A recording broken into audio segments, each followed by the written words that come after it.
My name is Alan Kuzma. I'm Catherine Swiniarski. And we have a two-part video for you today. It's dealing with preparation for long-term care and how to handle long-term care costs. In the first part of the video, I'm going to talk about unique planning strategies where we can use government tax incentives to protect your assets from long-term care costs. And Catherine, what are you going to talk about in the second part? I'm going to focus on how you can preserve your assets even if you're at a time of crisis. When long-term care is imminent, you know you're going to have to go into a facility for your care and you're afraid that you're going to lose all of your savings.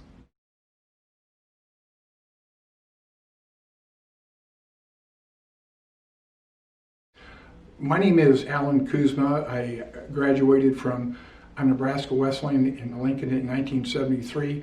I have 47 years of experience and I'm passionate about helping people plan for their retirement and I protect assets from the nursing home.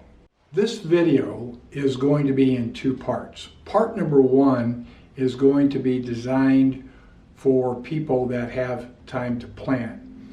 So if you're concerned about your health, if you're concerned about the safety of your money and what's going on in the world today, if you're wondering when or if the stock market is going to come back, maybe you've had some experience with a parent that's had health challenges and you realize the financial stress that causes and you don't want to put that stress on your children. Or perhaps you're interested in finding out how to get a 20% bonus on assets that may have lost value that you were planning on using for long-term care. Now, what you're going to discover today is what nobody else is talking about that is candidly more dangerous to your long-term physical and financial health than what's happening right now with the coronavirus. We're going to talk about how to combat rising taxes, hidden taxes, and death taxes, and how to protect your IRA.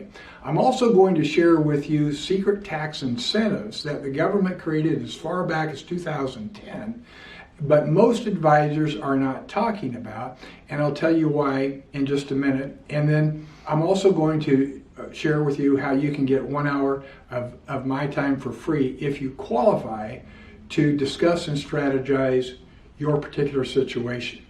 So why are you here? You may be planning ahead for long-term care. You may be investigating your long-term care options.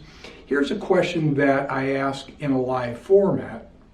And typically we'll do these events in libraries and community centers, and normally we'll have 50, 60, maybe 80 people here. But I always ask this question: how many of you here have heard of the Pension Protection Act? Rarely do I see a hand go up. Then my next question is, how many of you have a personal financial advisor? And almost all the hands go up. I find that a little disturbing because candidly, ladies and gentlemen, the Pension Protection Act is probably the one piece of legislation that's been created in the last 20 to 30 years that can protect the majority of your assets from long-term care costs. And I think the reason why you don't hear about it from your own financial advisor is that most advisors out there are trying to be all things to all people and they don't specialize. But it kind of makes you wonder if they haven't mentioned something as important as the Pension Protection Act, which can protect my assets from long-term care costs. What else aren't they telling me? And then also we're going to talk about a little known veterans benefit. So when you still have time to plan ahead, we're going to talk about creative long-term care strategies. Now, why would we do that? Quite simply, two words: control and choice. By knowing these strategies, you're going to have more control. You're also going to have better choices if it comes down to selecting an assisted living or a skilled nursing care. And you're also going to learn about how you can apply government tax incentives to pay for this. Now, there's a segment of you out there that says, I understand, Alan, thank you for the information, but I'm never going to need long-term care. I get that. I've been doing this for 47 years, but statistically speaking, 70% of the population over age 65 will need skilled nursing care. The average duration is 2.93 years, almost 3 years, and the average cost in 2020 in Nebraska, if you go from Scottsbluff to Falls City, averages right at $7,000 a month. So if you do the math, $7,000 a month times 12 months is $84,000 times 3 years. That's a $250,000 problem that 70% of the population is going to have to address. And the risk is real, because every 40 seconds somebody has a stroke in this country. 700,000 Americans in 2020 will have a stroke. Every 65 seconds somebody is diagnosed with Alzheimer's. 1 out of 10 Americans age 65 have Alzheimer's. By the time that population ages to age 85, that grows to 1 out of 3. Then there's Parkinson's disease. Over 1 million people in 2020 will deal with Parkinson's. But the big one that nobody's talking about, osteoporosis. 53 million Americans, almost 1 out of every 7, has osteoporosis. Now, we've all heard stories about grandma. She's 91 years old. She's doing great until the day she goes out to get her mail and she falls and breaks her hip, and it's all downhill. Now, the government, and I mentioned this earlier, has provided tax incentives for you to purchase a long-term care. Now, why would they do that? Well, quite frankly, the baby boomers have mucked the whole thing up, because there's 10,000 of us every single day turning age 65. The average life expectancy for a boomer is between 84 and 86 years old, and 90% of the baby boomers have not planned for this phase of life, and that's going to create a huge strain on the Medicaid budget. In fact, Medicaid, ladies and gentlemen, may not even remotely look like it is today in 5 years, 10 years, or certainly 15 years. Now, I mentioned the Pension Protection Act. This was legislation that was put into place January 1, 2010. And what it allows is consumers to withdraw cash value from life insurance policies or funds from an existing annuity, income tax free, to purchase long-term care. Or you can also completely exchange an existing annuity for a long-term care policy on a tax-free basis. And the best part, when you access the funds from certain types of long-term annuities, they are tax-free to pay for long-term care. I'm going to share with you 3 examples of clients of mine that are in relatively good health. They've got time to plan, and we're going to talk about how the Pension Protection Act adds a little magic to their situation. Meet Bob. Bob is 70 years old. Bob's wife, Mary, died in 2018. His son lives in Arizona, and his daughter lives in Virginia. Bob recently sold the family business. Bob is not in really great health. He's got type 2 diabetes. There are some heart issues. In fact, Bob has been turned down twice for a traditional long-term care insurance. You know, the type that if you don't use it, you lose it. So when it came to planning, there's always 3 questions that I ask. Question number 1 is, I said, Bob, where do you want to get your care? Your choices are in a nursing home, assisted living, or at home. And he said, definitely home. Question number 2 is that since there's no formal long-term care insurance plan in place, which of your assets would you use to pay for care? And Bob has essentially 3 assets. He's got $300,000 from the sale of his business. He's got $37,000 in checking. The asset that he said he would use would be a non-qualified annuity. He put $100,000 into it about 18 years ago, and now it's $200,000. The issue is that if he used that asset, the first $100,000 coming out is going to represent gain, which is going to be taxable as ordinary income. So the third question that I always ask is that, Bob, if there's a better way to use that asset, would you be open to exploring it? And he said, absolutely. So here's what we did. We embraced the Pension Protection Act And what we were able to do is that we were able to transfer Bob's $200,000 non-qualified annuity, and we exchanged that for a Pension Protection Act annuity that provides $500,000 in a pool of cash that Bob can use for either home health care, assisted living, or skilled care. So Bob has $8,300 a month that can be paid to him over a 60-month period. And when the money comes out, it comes out income tax free. And the best part, ladies and gentlemen, if Bob never needs that money at his passing, the $200,000 plus interest will then go to his heirs. Meet Mary. She's a sweetheart.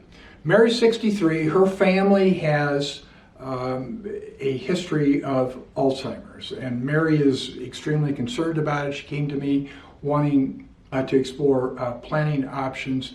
She too does not like traditional long-term care insurance. So I asked her the 3 questions. Question 1, where do you want to get your care? She goes, I want to stay at home as long as possible. Question number 2, which asset would you use since there's no long-term care insurance in place? And she said, well, I'd probably use my CDs. Now, Mary has $370,000 in CDs. And then I said, Mary, if there was a more cost-effective way to use those CDs to pay for your care, would you be open to it? And she said, of course. So here's what we did with Mary, again employing the Pension Protection Act. What we did is we took $150,000 of the $370,000 in CDs and we transferred that over to a fixed indexed annuity. Then what we did is that each year we withdraw $15,000 a year to pay the premium on a hybrid life insurance long-term care, because that $15,000 a year purchased a tax-free death benefit of $171,000. But more importantly, folks, what it did was it created a $525,000 pool of cash that Mary can use. She has approximately $7,300 a month that she can use for home health care, she can use for assisted living, or she can use it at a skilled nursing care. It's also called a cash indemnity benefit, meaning that as long as Mary is on claim, she doesn't have to submit receipts. The $7,300 just keeps on coming. And the best part of it is, actually there's 2 best parts. At the end of the 10th year, if she wants the $150,000 back, there's a return of a premium feature. And if Mary lives throughout her entire life and doesn't use the long-term care benefit at her death, there's $171,000 that's paid to her heirs. Now, what if you're a married couple like Tim and Patty? Patty witnessed her favorite aunt die, in Patty's words, a horrible death in a nursing home, and she vowed that would never happen to she and Tim. So Tim is not a fan of traditional long-term care, and both of them have an incentive. They want to leave a legacy to their children. So I asked Tim, I said, well, since there's no formal long-term care insurance plan in place, which asset would you use? And he said, well, I'd probably use my IRA of $700,000. And I said, well, if there's a more cost-effective way to use that, would you be open to it? And he said, absolutely. So what we did with Tim and Patty is that Tim transferred $200,000 from his existing IRA over to a second IRA. Upon receipt of the $200,000, the second custodian added 20% to it. Now Tim's account is $240,000. And then what we did is that we withdraw $24,000 per year, and that's going to be a taxable income to Tim. But that $24,000 a year purchases a joint second to die life insurance policy. So we're insuring both Tim and Patty, and the death benefit is a $221,000. But more importantly, what it does is it creates an unlimited pool, and so both Tim and Patty have $6,685 a month that they can use for home health care, assisted living, or skilled care, and that is an unlimited benefit. And the best part is that there's no taxes on the money when it comes out. So that's a third example. Now, the previous three examples were for people that were in fairly decent health. But what if you're like Tom? Tom is one of my favorite clients, 75 years old, avid golfer. Stopped by my office in late September, had just got done playing 18 holes of golf. It was about 11 o'clock in the morning, and he walks in, goes to the kitchen, gets a bottle of water, walks into the conference room and sits down and goes, I wish I would have listened to you. And I said, why is that? He goes, well, Monday I was diagnosed with Parkinson's. He said, now the doctor said that we caught it early and that it's going to be manageable for maybe 5 to 10 years. He doesn't think that I'm going to need help. But he said, I've done my research. I want to stay at home as long as I can, and it's going to cost an additional $4,000 a month. So I said, well, in light of the fact that there's no long-term care insurance, in place, which of your assets would you use? And he said, well, I'd probably use my CDs. And then I said, if there's a better, more cost-effective way to do that, would you consider it? And he said, sure. Now, in the previous three examples, those people were in a fairly good health. Tom has been diagnosed with Parkinson's. But I was able to find him a Pension Protection Act annuity that had one medical question. And the one medical question was, are you currently living in an assisted living or a nursing home? And we were able to answer that no. So what Tom did was he transferred his $300,000 in CDs into this Pension Protection Act annuity. And when he did that, that created an income account value of $354,000 that compounds at 5% annually. If Tom doesn't need care for 5 years, in other words, if he can't perform 2 of 6 activities of a daily living, at age 80, that annuity will provide $24,000 a year. Now remember, Tom needed $4,000 a month. Well, the annuity that I recommended to him had what's called a home health care doubler. So if Tom is unable to do 2 of the 6 activities of a daily living, they will double the benefit for an approximate 12-year period. And instead of paying out $24,000 a year, it's $48,000 a year. Now, if Tom is really fortunate and doesn't need care until he's age 85, the annuity will pay out approximately $34,000 a year, and when we double that, that'll be a 68. So in Tom's situation, even though he had been diagnosed with something pretty awful like Parkinson's, we were able to greatly improve his situation. And that, ladies and gentlemen, is why it's important that you understand what your options are so you have more control and you have more choice.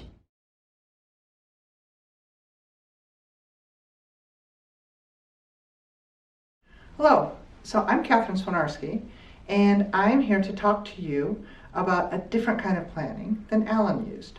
I'm an elder law attorney, and I've been doing this for about 11 years. But prior to that, I did a lot of different kinds of law. I am a graduate of the University of Nebraska at Lincoln, went to Creighton Law School, and after that, stayed home with my kids for a while. And during that time, I taught. And I taught at College of St. Mary, I taught at Metro Community College, and I taught at Creighton University School of Law. Most recently, I was practicing family law. Hated it. Hated doing divorces, hated doing custody disputes. And when my grandmother went to live in long-term care, she was actually independent living, she had her friends come to me for wills, trusts, any kind of problem with Medicare, and she would tell them, my granddaughter can help you with that, and she won't even charge you anything for it. So I became an elder law attorney. And an elder law attorney is the best gig that I've ever done. We do estate planning so that our clients' wishes are carried out. We do Medicaid qualification strategies. We do asset protection to help our clients keep the money that they've worked so hard for. We draft trusts, and we advocate for our senior clients. What my clients don't have that Adam's clients do is time. My clients are in crisis. They need care now. And care is an extraordinarily expensive thing. They will come and they will think, you know what, I was really planning on the fact that Medicare would pay for my long-term care. And when they made that assumption, they were so wrong. Medicare is to Medicaid what apples is to oranges. Medicare pays for basically insurance for seniors. You pay into the program, it pays out. Medicaid is long-term care and care for ill younger people, especially pregnant women. Those are the two groups that Medicaid usually pays for. And I don't care if you never educated a child, I don't care if you never bought a house, you never went on a trip. Medicaid and the cost of long-term care is something that you could not have planned for. So Medicaid has some very specific rules that we have to deal with. Medicaid cares about eligibility. Medicaid cares about share of cost. Medicaid cares about different things that it may or may not cover. There are resource limitations. The home can be treated in a variety of different ways. You may be told to spend down. Now there's good spend down and there's bad spend down, and I'll get to that in a couple of minutes. Spousal impoverishment, which sounds ugly and really isn't. It's really how to divide what Medicaid is going to expect you to pay for care and saving that. There are ethical considerations because people will tell you sometimes that, oh no, you can't do that. And then avoiding an estate claim. So those are all things that as a Medicaid asset planner and an elder law attorney, I know how to do. And Alan talked about specializing. Lawyers can't specialize, lawyers can focus.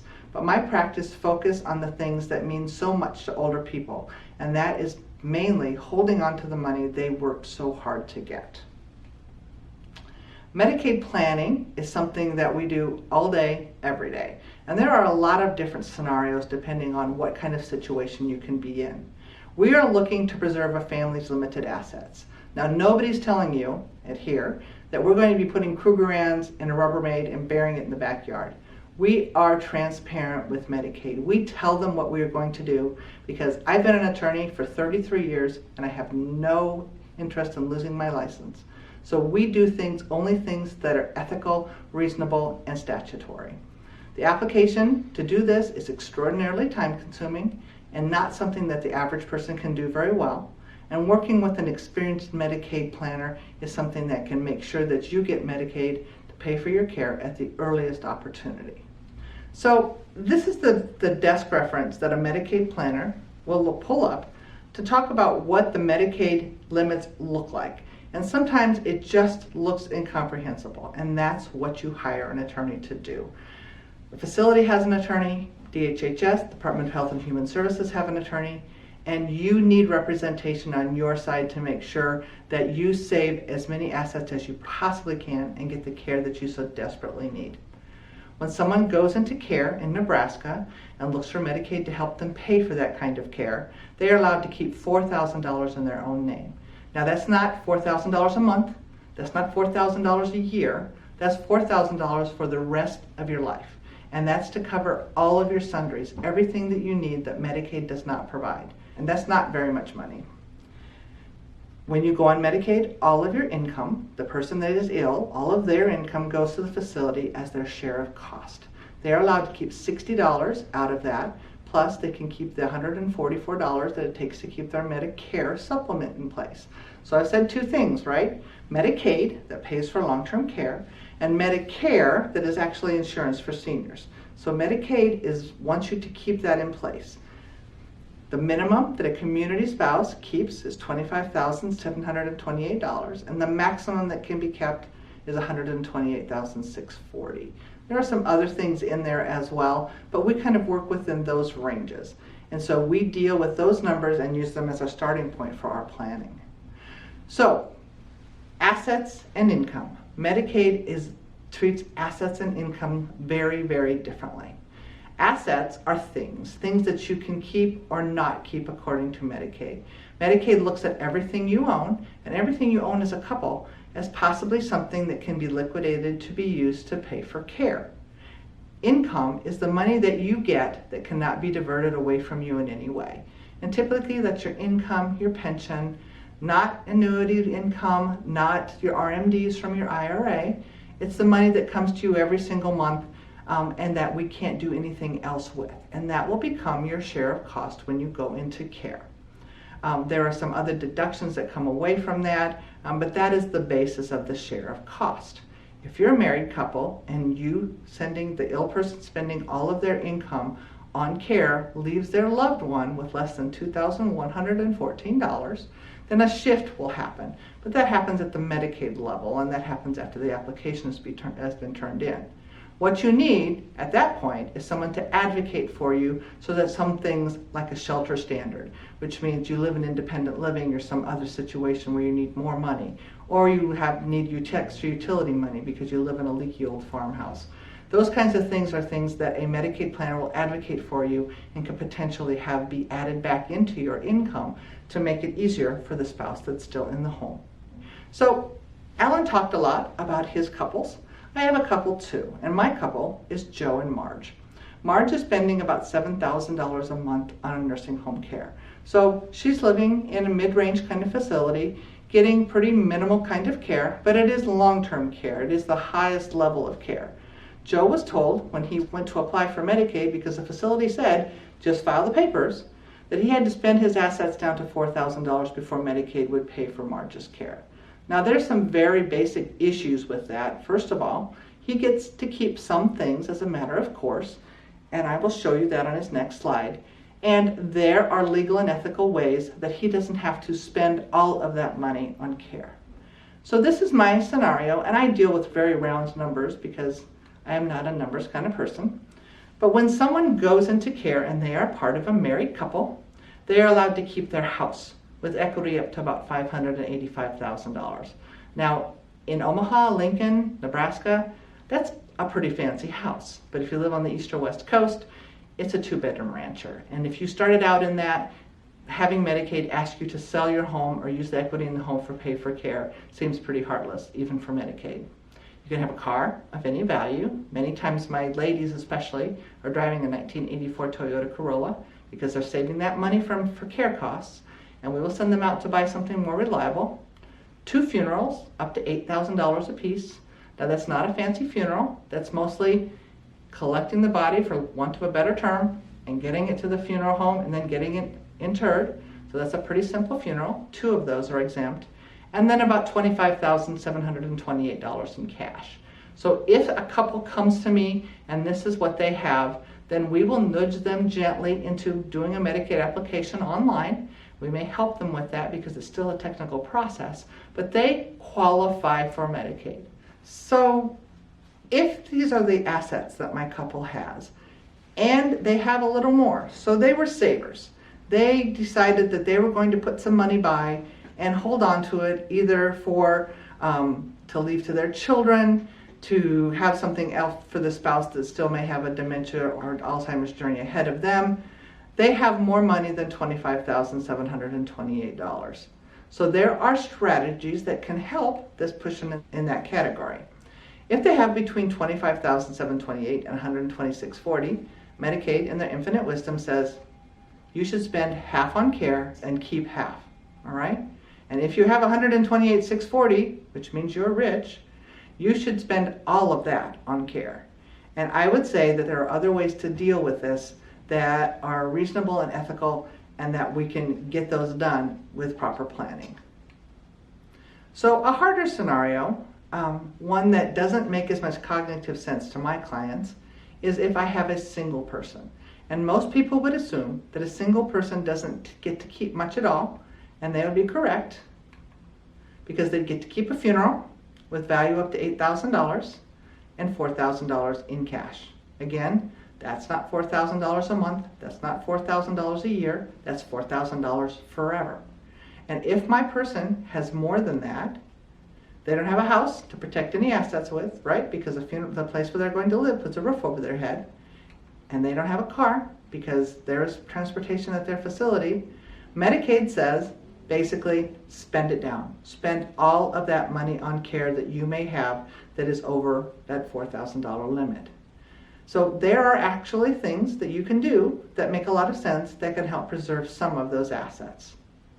We have found through our planning that about 60% can be in a planned gift to a financial power of attorney that has the proper documentation. So about 60%, and in this case, $60,000 because I work in round numbers. The other 40% can be used to both pay for care and we usually invest that in something called a Medicaid compliant annuity, which will help us get down that road so that that 60%, that gift to that trusted child with the financial power of attorney, can be kept if the 40% is used on care, and we move forward then with that kind of planning. The road to Medicaid is long and winding, and there are many steps to it if you are doing asset preservation, and even if you aren't. But many times people spend way too long on trying to get Medicaid in place.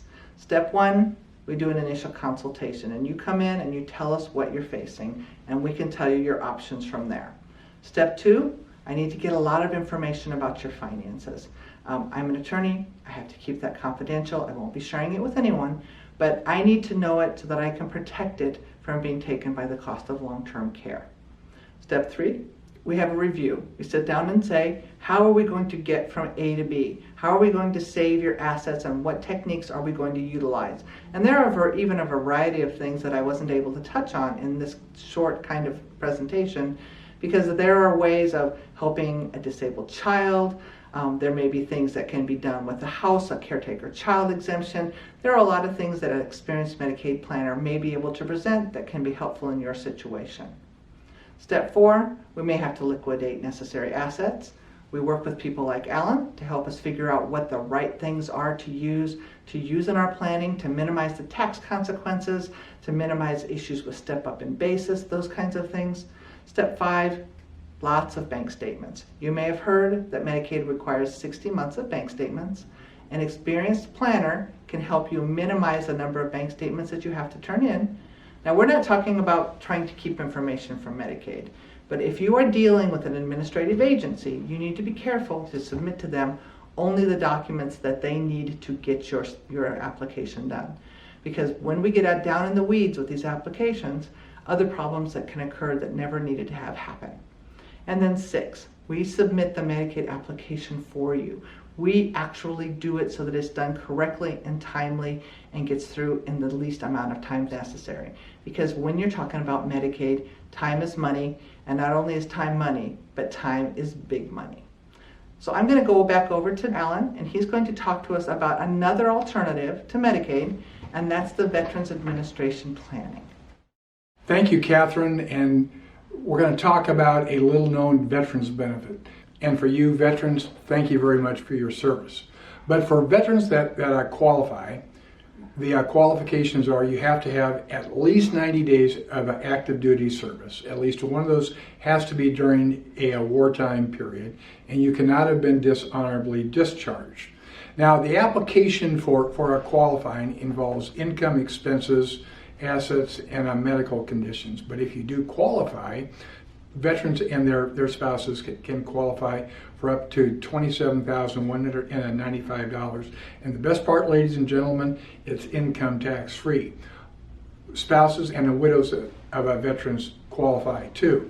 This is called the Veterans Aid and Attendance.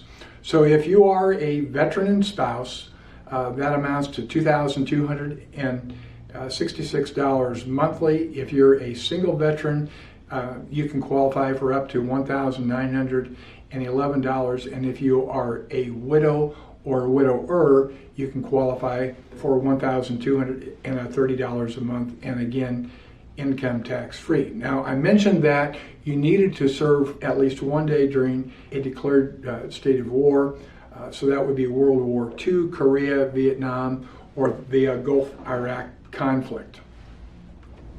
So if you are a wartime veteran or a widow or widower of a veteran and over age 65, you may qualify for the improved pension benefit today or sometime in the future. Be sure to take advantage of that in the free initial consultation. So how can we help you? I offer a free 60-minute consultation, and I will develop a personalized elder care financial plan. We're going to drill down and determine that if you got sick, where you would receive your care. We would also structure a long-term care plan that would provide a guaranteed benefit that you cannot live. And this plan is free to you regardless of whether or not we can work together. So to secure your free 1-hour consultation, go to www.talktoalank.com. There you'll find a calendar. Click on one that's appropriate for you, or you can call my office at area code 402-438-4200. Catherine? And I offer a free 30-minute consultation, attorneys. During that time, we review your documents. We will see how appropriate they may be for your stage in life. We'll see if there's a way that we can help you navigate the cost of long-term care. The best way to get a hold of me is to call and 402-614-6400, and you will get the smiling voice of Kim, our receptionist, and she will fill you in with everything you need. Or if you prefer, you can go to our website, www.elderlawomaha.com, and there's a thing that you can click on to reach out through us through the net. So thank you for your time. We appreciate this so much, and we hope that we can help you.